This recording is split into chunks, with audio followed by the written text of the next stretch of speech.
Hello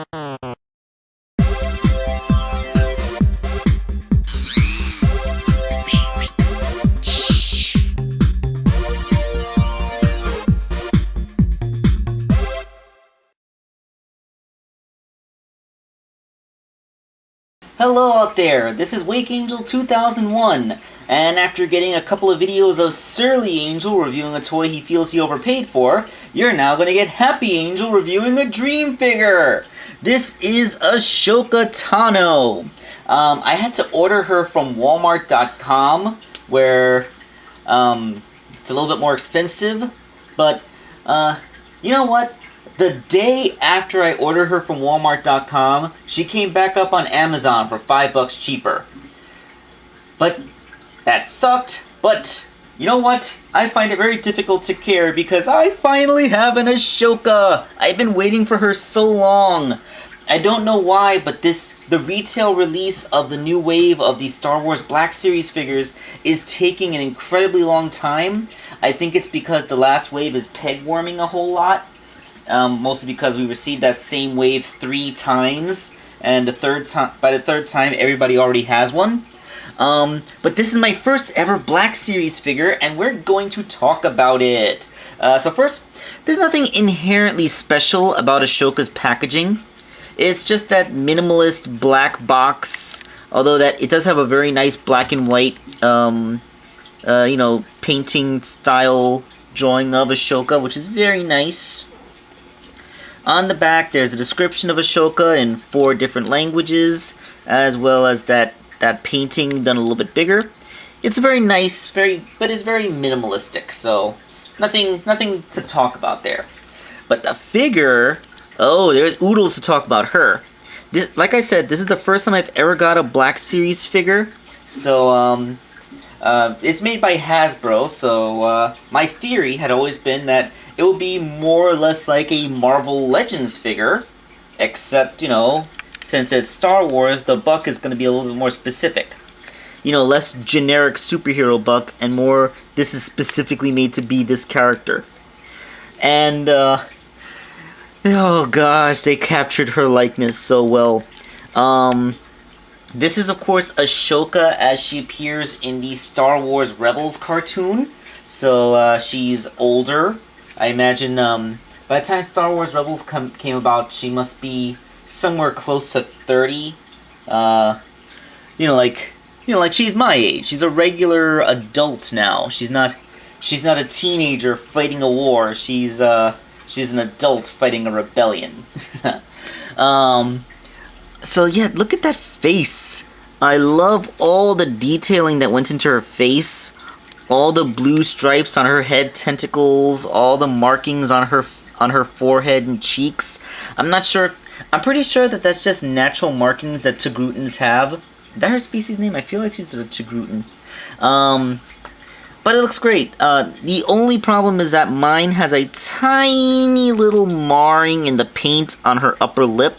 So it kind of looks like she has a white mole there. But it's okay. I only really see that thing when I'm really close to it. Turning around, you can see she has like a head tentacle ponytail. You know, we gotta stop looking at these aliens with our human biases.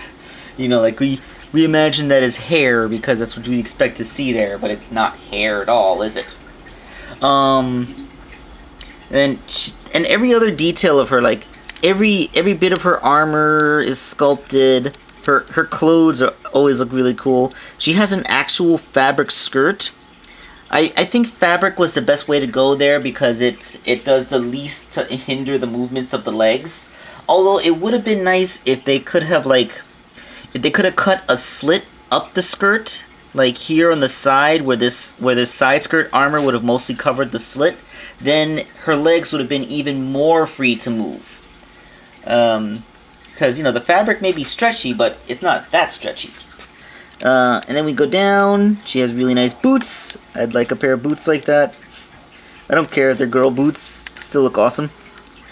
Alright, so let's break down the articulation while I got her here. And my initial thought that it was more or less like a Marvel Legends figure, that kind of pans out. Her head is ball jointed. Although it's difficult to really use it because her hair gets in the way so much.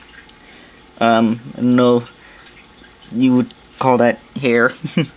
But yeah, like, if you stretch it a bit, then you can kinda... Yeah, it moves, but that's gonna hinder it. She has universal shoulders, so all the way around, and they can go out. Universal elbows, they get a 90-degree bend, and then they rotate. She has universal wrists, so there's a swivel here, and then there's another swivel here. And if you look on her right hand, the swivel is actually arranged this way. So her wrist goes, you know, in and out this way. It goes side to side instead of in and out. I believe this is to help her gesture with her curved-handled lightsaber. We'll see that in a few minutes. Well, hopefully. She has a ball-jointed ab. It can bend pretty far back, and it can bend forward until her chest armor hits her belt, which still gives her a decent amount of curl. And of course, it is also her waist joint. The way she's sculpted, you barely really notice that anything there is moving. It's really beautiful how seamless that appears. She has ball-jointed hips, hindered only by her skirt. Like I said, if she wasn't wearing a skirt, then this would probably would be able to go a lot farther out. There are thigh swivels in there, and she has these really nice double-jointed knees. Double-jointed knees is good for posing. And she has a combination of ankle rockers and an ankle swivel. So they go forward, backwards. They go backwards quite a bit. She can actually point her toes in a full-on ballerina stance. And, you know, they can tilt so she can stand in wide-legged stances. Wide-legged stances being very useful if you're going to be having an active fighter like her doing sword poses. Because, you know, she's Ahsoka. And she's a swordsman.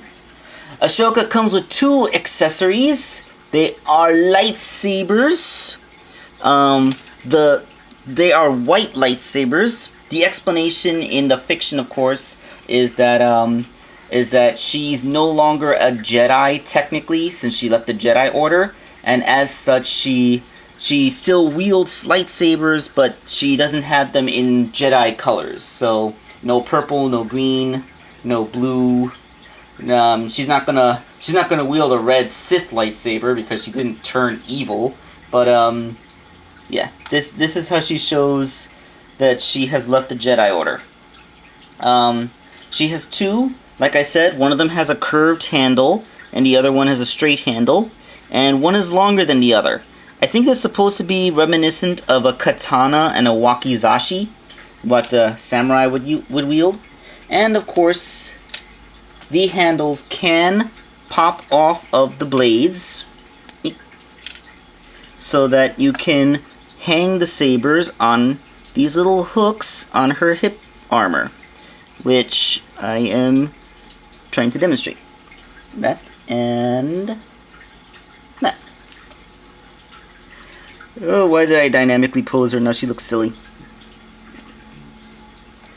So yeah, once they're on the hooks, they stay pretty good there. Yep, they don't accidentally fall off. That's great. So you can confidently pose her with her blades at her sides. The handles of her blades at her sides. That rolled ankle. And she looks great. I love it. Now getting her to hold the sabers, her hands are sculpted into a really tight curl, so it's actually a lot easier to just top load the sword into her hand. The hilts are made of somewhat soft rubber. This is to allow the blades to go in and out without snapping anything. Whoosh. So, with a quick... And there you go. You have Ahsoka holding her saber. Anyone who watches the show knows that Ahsoka prefers to wield her sabers this way. She holds them upside down-ish. I'm not sure what style you call that, but it's how she always fought, and it always gave her a unique look. let's jump cut and get her fully equipped.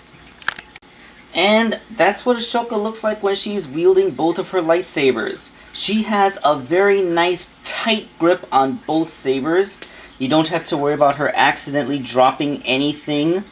And her posability layout is really good. So she can, especially with the way her arms go, she can pretty much get those sabers anywhere she wants. She can stand intimidatingly with both of them flared up. You can like I said, with the way her legs work, she has great ankle rockers. You can just totally do whatever you want with her. Of course, I'm just clumsily fumbling about in front of a camera, so I'm not going to be able to do her justice in this instance. But you know, she's really good. Her articulation loadout is fantastic, and the figure is nice and well balanced. There's no top heaviness. The only downside of her is the sculpt of her head can make it difficult to make use of her neck ball joint. But aside from that, she's pretty much perfect. I always knew academically that the Star Wars Black Series figures were good figures, but I never really, despite liking Star Wars quite a lot, I never really had so strong a connection that I felt compelled to get any of them. But for Ahsoka Tano, you can bet that I would get this. Because Ahsoka never really got that good a figure. Like, in the Clone Wars, they made the 3.75-inch figure of her, but it had no elbows. I think they made like a legacy figure of her, which is also in the 3.75-inch scale, but that figure is really expensive and hard to find. I never even saw it at retail. And then they made a Disney Infinity figure of her, in her Clone Wars appearance, of course. So that's pretty cool looking. But you know, like, this is the first time we've gotten a really accessible figure of Ahsoka, which is every bit as awesome as the character deserves to be. Now, if they ever get around to making teen Ahsoka for like a Clone Wars line, will I get that? I'd like to say that I'd be able to resist the temptation, but I know that I'm lying to myself. The thing is, my super cool, awesome, dual-wielding space warrior goddess waifu is finally in my hands, and I am so happy. I'm gonna keep her standing near me at all times, and I'm probably gonna pose her several times a day because she's just so cool and fun to play with. I haven't been this happy getting a figure since I guess since I got the 3 Transformers girls from Takara. So yeah, this has been Wakeangel2K1 shamelessly fanboying over yet another waifu fanboy character, but you know what? I don't care. And I'm signing off.